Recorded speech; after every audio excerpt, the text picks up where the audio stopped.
Opa, aí pessoal, tudo certo? Sexta de 3 no ar para análise, palpites e prognóstico dos jogos que teremos hoje no dia 30 de janeiro de 2025. Rodadinha mais curta hoje, vamos aqui com o nosso filtro com as melhores opções, sempre se baseando em números e estatísticas, porque no médio e longo prazo sempre seremos lucrativos. Meta de 150 likes para esse vídeo de hoje, se inscreve no canal e confere aí o link na descrição do nosso vídeo, onde você pode garantir bônus de até 100% lá na BetWinner com o cupom Sexta de Trade, o nosso canal de cortes, e tem também um link para vocês terem acesso ao nosso grupo gratuito.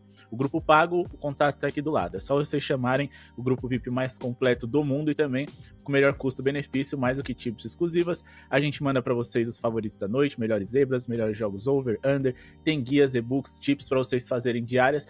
E mais do que isso, a gente sempre justifica cada uma delas e também mostramos para vocês o caminho das pedras, os pontos fortes e fracos das franquias para vocês explorarem e serem bem lucrativos. Beleza? Comenta aqui embaixo se vocês concordam ou discordam das nossas tips. Se vocês acham que a gente só tá falando abobrinha, não tem problema. É só fazer tudo ao contrário do que a gente fala. O importante é ter uma segunda opinião para suas tips diárias. Vamos começar aqui com Cleveland e Hawks.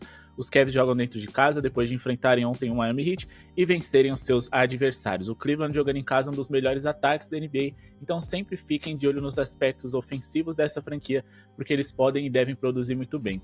Só que eles enfrentam hoje um Atlanta Hawks que perde um dos seus melhores jogadores para o resto da temporada. O Johnson não joga mais, mas eles ainda contam com o Trae Young e, mais do que isso, com o Atlanta que gosta de um jogo rápido, se defende mal e tem bastante volume ofensivo. Por mais que eles não sejam tão eficientes, eles vão tentar tirar proveito da defesa cansada dos Cavs, e o bom ataque do Cleveland deve encaixar com essa defesa ruim do Hawks, que é um dos times com pior aproveitamento em defesa de território triplo na liga, um dos times que mais sofrem bolas de 3 por jogo, e lembrando, Cleveland nessa temporada esteve sempre ali entre os 3 melhores aproveitamentos em bolas de 3 na NBA. Contando com esse, que é o melhor ataque por 100 posses de bola da liga, e também uma defesa que nessa temporada em especial, no caso dos Cavs, frequentemente ele acaba saindo do top 10 porque é um time que se pauta muito mais nas suas questões ofensivas.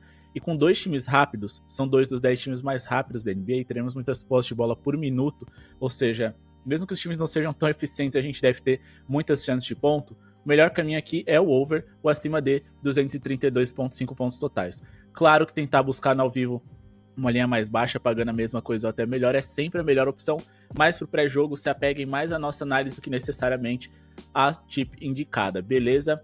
A gente vai se basear acima de tudo naquilo que os jogos dos Cavs vêm trazendo pra gente. Quando a gente pega os últimos 20 jogos deles, a gente tem aqui 122,4 pontos feitos e 113,5 sofridos. É um time que joga e deixa jogar com média de mais de 235,5 pontos nas partidas das quais eles se envolveram. Essa marca que a gente busca para hoje foi superada ontem, em 3 dos últimos 4 jogos também. O Atlanta Hawks é um time que, como eu disse também, joga e deixa jogar, então a gente acredita nesse acima de. Beleza?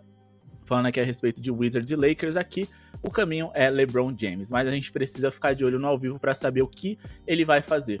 O Anthony Davis não joga hoje e por mais que o Washington Wizards tenha jogado ontem, certamente eles vão querer vencer a franquia mais midiática da NBA. Eles foram massacrados ontem, mas muito porque, além deles serem ruins, é verdade, eles também estão de olho nesse jogo consecutivo. É muito mais interessante você produzir e vencer os Lakers de LeBron James do que necessariamente você ser competitivo contra um Toronto Raptors da vida. Então, todo o plano de jogo deles foi baseado aqui. Sim, os Lakers são favoritos, mas sem o Anthony Davis e com diversas dúvidas, esse jogo pode ser mais difícil do que se imagina. Então, a gente tem que ficar de olho em 2 coisas, ou na pontuação ou nas assistências do LeBron James. A gente precisa ver no ao vivo onde ele vai explorar mais. Se ele tiver um volume alto de arremessos, ele deve superar sua marca de pontos com tranquilidade. O problema é que a linha de pontos dele hoje está alta. A gente ficaria de olho aqui também em relação às assistências, que eu acho que é bem interessante, mais de 9,5 assistências para o King James. A gente está falando aqui de um Washington Wizards que, além de ser uma das piores defesas da NBA por 100 posses de bola,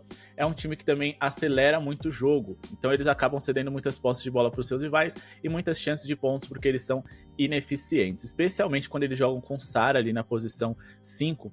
Basicamente eles têm um jogador improvisado porque o certo é ele jogar na 4, então eles acabam ficando mais expostos. Quando o Anthony Davis não joga, em muitos momentos a gente acaba vendo o LeBron James atuando aqui como pivô, mas eu acredito que hoje ele vai jogar na sua posição natural, que tá longe de ser um problema, já que o Wizards é um dos 10 mais vazados para essa posição. Eles são também o segundo que mais cede rebote para ala pivôs e também o segundo que mais cede assistências. Então LeBron James pode ter um jogo bem completo aqui. Então fiquem de olho no seu over em pontos, pontos mais assistências, só assistências, ou então pontos, rebotes mais assistências, fiquem à vontade. O grande ponto é, se no primeiro quarto ele tiver uma quantidade alta de números em determinada estatística, seja assistência, seja pontos, seja rebotes, a tendência é que ele mantenha isso até o final, porque o Wizards é um time muito interessante para você fazer essas entradas durante o jogo. Quando você tem ali um cestinha sendo muito intenso, arremessando bastante no primeiro quarto, por mais que a linha do mercado se ajuste, é completamente natural ali que o jogador continue com essa crescente, com esse volume, com esse aproveitamento, porque é um time que não tem como dar muitas respostas para os seus adversários, tá?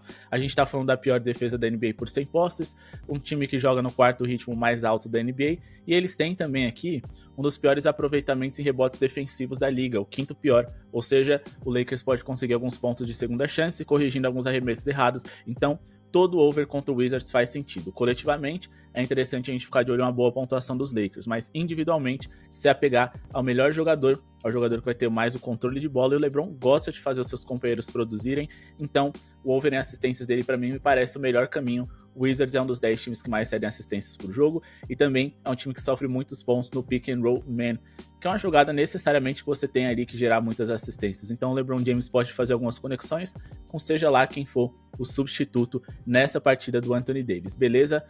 O LeBron James enfrentou recentemente o Washington Wizards, e se a gente for pegar aqui a linha de assistências dele, a gente indicou lá no nosso grupo VIP, estava em 9.5 também, pagando em torno de 2.0, e ele superou, completando para 13 assistências no último encontro contra esse adversário. Claro que o LeBron James não é um armador, é sempre bom trabalhar com over em assistências de armadores contra o Wizards, mas apesar dele não jogar na posição, ele executa muito bem essa função e é o principal passador do time. Então, ele deve conseguir aqui uma linha interessante em assistências também, beleza? Agora, seguindo aqui para as próximas partidas, vamos falar de Jazz e Timberwolves e também vamos falar a respeito da próxima partida que acontece necessariamente na virada da madrugada do dia 30 para o dia 31, Portland e Orlando Magic, porque aqui a gente vai fazer uma duplinha para vocês. Quando a gente estava fazendo análise aqui das chips de hoje, o mercado não tinha liberado ainda a questão de pontuação do Minnesota Timberwolves, que é onde a gente vai trabalhar. Mesmo jogando fora de casa, a gente tem aqui um adversário que se defende muito mal e que permite muitos pontos para os seus rivais, então eu ficaria de olho ali na linha de acima na pontuação do Timberwolves. Tentem pegar a mod ali em torno de 20 ou acima de 110.5 pontos, não vai fazer mal a ninguém e dá pra gente duplar aqui com um handicap positivo da equipe do Portland Trail Blazers, que hoje joga em casa, vive talvez o seu melhor momento na temporada, e por mais que o Magic, na minha visão, seja um time melhor, ainda está tentando se encontrar depois da sequência de lesões. Então a gente vai aqui de mais 12.5 de handicap para o Blazers, ou seja, eles podem perder por até 12 de diferença, só não pode perder por 13 ou mais, e se vencerem a green também. E a gente busca ali uma linha de pontuação na equipe do Timberwolves, tentando pagar em torno de 1,20, pelo menos para a gente fechar uma duplinha aqui no pré-jogo, tá? Mas no ao vivo dá para pegar esse handicap do Blazers aqui pagando melhor. Em relação a jogador, claro, a gente poderia ficar de olho no Anthony Edwards, mas eu acho que essa linha aqui tá muito alta, principalmente para um jogador que vem para uma partida consecutiva. Então vamos pegar em linhas gerais o Timberwolves e fechar essa dupla. E por que eu acredito nisso? Nos últimos 18 jogos do Jazz, o Jazz, eles sofreram 117.3 pontos dos seus rivais. Eles sofreram pelo menos 123 pontos em 5 dos últimos 6 jogos, que é simplesmente absurdo. E mesmo eles enfrentando alguns ataques que nem são tão bons assim, como o Pelicans 2 vezes, aí o Charlotte Hornets também conseguiu completar para 117 pontos, enfim. Eles sofreram bastante porque são uma defesa ruim. Eles são a segunda pior defesa por 100 posses de bola, eles são um time que tem um aproveitamento ruim na defesa de perímetro, jogam em um ritmo razoavelmente alto, e nos últimos 5 confrontos contra o Timberwolves sofreram uma média de 120 pontos. Dos confrontos que aconteceram nessa temporada ainda não tivemos nenhum, mas ainda assim o Timberwolves conseguiu ir muito bem contra esse adversário que se defende muito mal, independente de onde aconteceu o jogo, já que eles marcaram 143, 119 e 114 nos jogos em que eles foram visitantes, lembrando que nenhum desses jogos aqui teve prorrogação. Então eu acredito que o Timberwolves hoje, cansado, sabendo que o seu adversário vai acelerar o jogo para tirar proveito desse jogo consecutivo deles, vai tentar transformar o jogo técnico em um jogo físico, se aproveitar do cansaço deles, e devem pontuar bem. Então, se o Timberwolves quiser vencer o jogo, eles também vão ter que corresponder ofensivamente falando, então eles devem ter volume, são os favoritos para essa partida. Acredito que em algum momento o Jazz vai assumir a liderança, tá? Por estar jogando em casa, também tá mais descansado.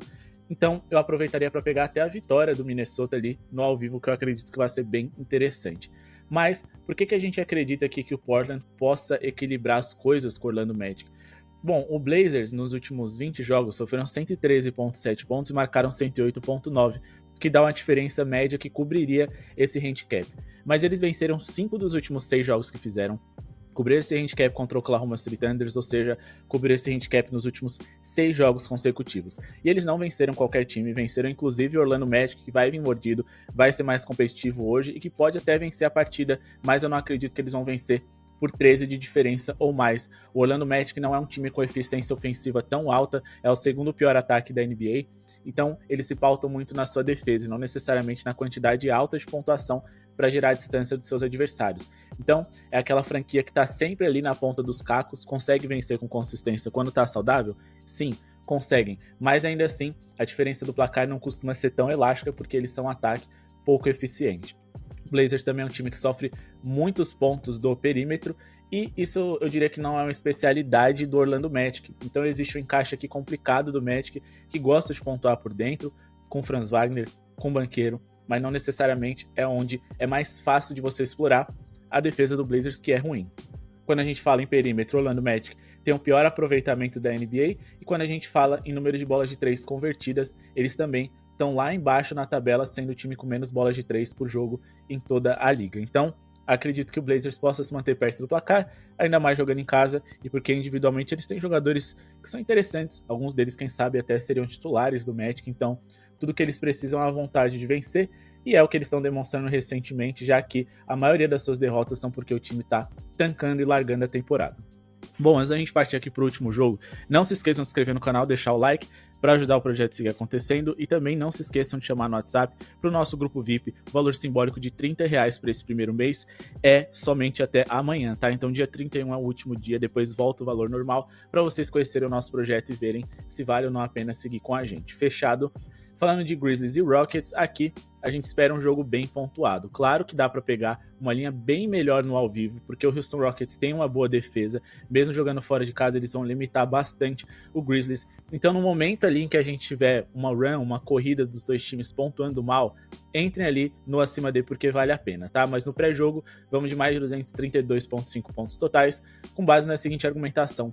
Nos últimos 10 jogos dos Grizzlies eles marcaram 128,2 pontos, sofreram 113, o que dá uma média de mais de 240 pontos nas últimas partidas em que eles se envolveram. Tivemos 234 pontos na derrota do Memphis para o próprio Houston Rockets bem recentemente, e o fato é que a gente está falando de um Memphis que pontua muito bem, pelo menos em média, é um time que, se eles não são o mais eficientes, eles são dos times que mais arremessam por jogo, então eles têm uma média de 123,3 pontos, e quando a gente fala aqui em número de arremessos de quadra tentados por jogo, a gente está falando dos dois times que mais arremessam por jogo.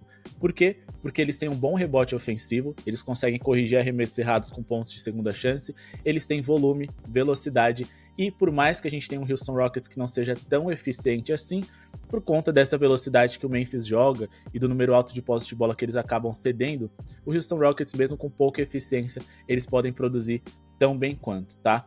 Então, a gente deve ter um jogo aqui bem movimentado, lembrando que no último confronto entre as franquias, a gente teve o segundo menor número, né, de bolas de 3 dos últimos 10 jogos do Memphis Grizzlies. As coisas devem se regular um pouquinho mais para essa partida, lembrando que essa marca aqui foi superada em 2 dos últimos 3 jogos, contra o Hornets e Pelicans, mesmo sem prorrogação, e se por um lado eles não superaram essa marca contra o Jazz, é muito porque o Utah é um ataque pouquíssimo eficiente. Essa marca foi superada contra os Nets, foi superada também contra o Golden State Warriors, Toronto Raptors e também aqui contra o próprio Houston Rockets, ou seja, na maioria das partidas. O Memphis é mais ou menos um time parecido com os Cavs ali, que joga e deixa jogar, não se preocupam em sofrer tantos pontos, apesar de serem eficientes na defesa, porque eles sabem que eles se garantem acima de tudo no ataque. Estamos falando de 2 boas defesas, até por isso eu tô falando que no ao vivo dá pra gente pegar uma linha mais interessante. Mas acima de tudo, o Memphis é o quinto ataque mais eficiente por 100 posses de bola, e a gente tá falando aqui de um time que é o mais rápido da NBA, então da mesma forma que eles gastam um pouco o relógio, eles cedem muitas posses para os seus rivais. O encaixe é interessante aqui para um jogo bem pontuado. Bom pessoal, esse é o vídeo de hoje, espero que tenham gostado, não se esqueçam de se inscrever no canal, deixar o like para ajudar o projeto a seguir acontecendo. Muito obrigado pela sua audiência e falou!